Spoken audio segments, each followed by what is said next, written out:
lukkuulee horsiisaa jirtan keessaa ji'atti qarshii meeqa argattu? Lukkuu kana hoo jalqaba yeroo horsiisuu jalqabdan xixiqqoo ishii bittanii jalqabdan moo gugurdoodhuma ishiitu bitama? Lukkuuleen kun hoo eessaa bitamte? Lukkuulee horsiisuu jalqabee lukkuun akka jirtutti na jalaa dhumte. Yooyyaa ashamaa harka fuune kabajamtoota daawwattoota koo nageenyi koo kan jaalalaa kan kabajaa bakkuma jirtan maratti siniifaa ta'uu akkam jirtu nagaa keessanii anillee nagaa guutuun qabaa galanni waaqaaf haa ta'u. Egaa viidiyoo kana keessatti waa'ee lukkuulee viidiyoo hojjechaan jira.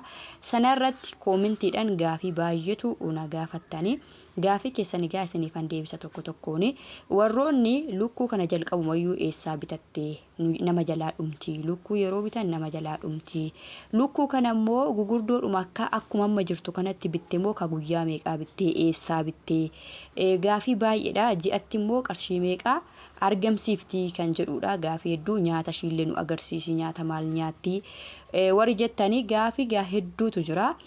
Gaafii hedduu kana keessaa muraasti viidiyoodhuma koo jala ka jiru na gaafattanii waa'ee nyaata ishii waa'ee bishaan ishii waan hundumaa viidiyoo hojjedheera jechuudha. Nyaanni ishii faarmaasirraa bitama bakka bitamuu qaba.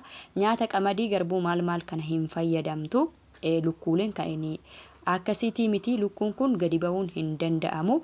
Ulaagaan lukkuu kanaa gaa waa hedduudha jechuudha. Kanaaf amma naaf danda'amee gaafii keessan tokko tokkoon otoo biran darbine isiniifan deebisa. Jalqaba irratti gaa lukkuun kun eessaa argamti kan jedhamuu fi doktoroota biraa argamti.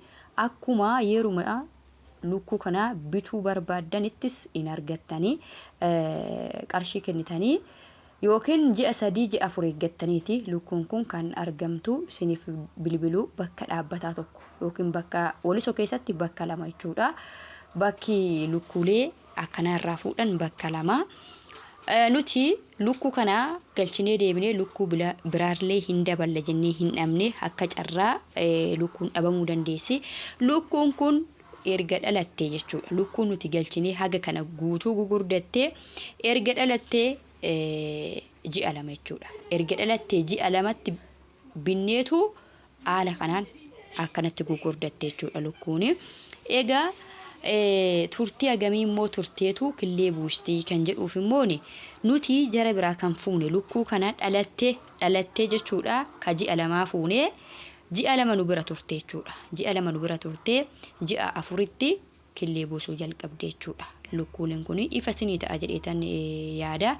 Egaa lukkuun nu jalaa dhumtee binnee nu jalaa dhumtee warri jettaniif immoo lukkuun kun dhugaa dubbachuudhaaf eegumsa cimaadha jechuudha. Lukkuun kun eegumsa cimaa kunuunsa cimaatu ishii barbaachisa. Sababa qabaachuun mala sababni ishiin dhumtuuf sababa qabaachuu mala. Amma fakkeenya mana kana keessatti viidiyoon kun kanuma lukkuu kiyyaate jechuudha. Viidiyoon kun haa ta'u malee haala nyaanni ishii itti ol rarra'ee jiru dhugaati ishii maalirra akka taa'ee jiru viidiyoo kana keessaa hin argitu. Bishaan bakka hamma ishiin jirtu kanatti keessattuyyuu amma lukkuun kun gugurdatte yeroo dhuftu sanaa aga kana hin gugurdattu jechuudha. Baay'ee xixiqqoodha. Dhalattee ji'a 2tti dhufte nu bira.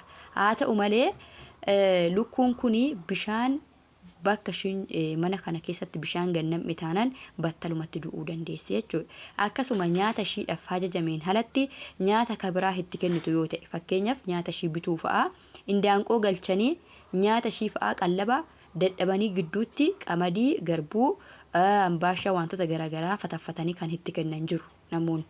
Kanneen akkasii immoo battalumatti lukkuu kanaaf du'aaf saaxilaa jechuudha. Lukkuu kanaa galchitanii akkuma doktor isiniin jedhutti lukkuu kun amma yeroo nuti ilaasitti daawwattoota kootu mana haasa'u lukkuun kun na baqaqsite jechuudha. Mana ishii keessa seenee lukkuun kun haala kanaan na baqaqsite na tumattee namallee ofittiin sissitu baay'ee tokko rakkisaadha yeroo mana ishii keessa seenanii.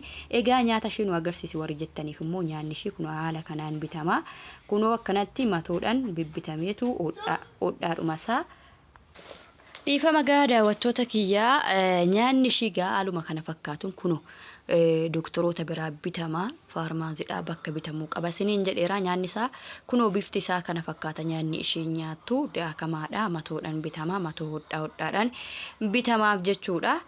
Egaa kanneen kana kunuunsa hedduu barbaadde jechuudha. Kunuunsa gaafan isiniin jedhu wantoota nama isiniin jedhe kana sirriitti of eegdan taananii lukkuun waan ishiin dhumtuuf hin jiru jechuudha. waan ishiin dhumtuuf hin jiru. Inni lammaffaa immoo yeroo lukkuu sanaa bittanii killeen kunii kan guyyaa kanaati jechuudha. Kan har'aati killeen kun hunduu kan baaldii keessa jiru kan kartoonii keessa jiru amma kan guyyaa kanaati amma galgalaattiyyuu itti dabaluu dandeessi. Kan guyyaa kanaati isiniin jedha. Egaa yeroo lukkuu kanaa bitattanis lukkuun kunii marfee waraannattee ka jedhamus beekamuu qaba. Nuti amma lukkuu kana yeroo kan jimaata kan guyyaa jumaa yookiin jimaata kan fudhannu kamisa marfee waraannattee hundishee jechuudha. Amma erga nu bira dhuftee marfee hin waraannanne maaliif ganaadha yeroon ishee waan ta'eef inni kunis illee sirriitti baratamuu qaba jechuudha. Kanaaf egaa sirriitti of eeggachuu qabdu. Wanta dadhabbii hin qabne wanta bu'aa guddaa of keessaa qabudha dhugaa dubbachuudhaaf. Kun killee nama argaa jirtan kanuma guyyaa har'aati jechuudha. Ganaa amma sa'aatiin ana biraa yeroo viidiyoo kana waraabutti sa'aatiin 6. Haa ta'u malee egaa ganaa itti dabalti. Galiidhaan 30,000 irraa hin argattu. Galii 30,000 hin argattu.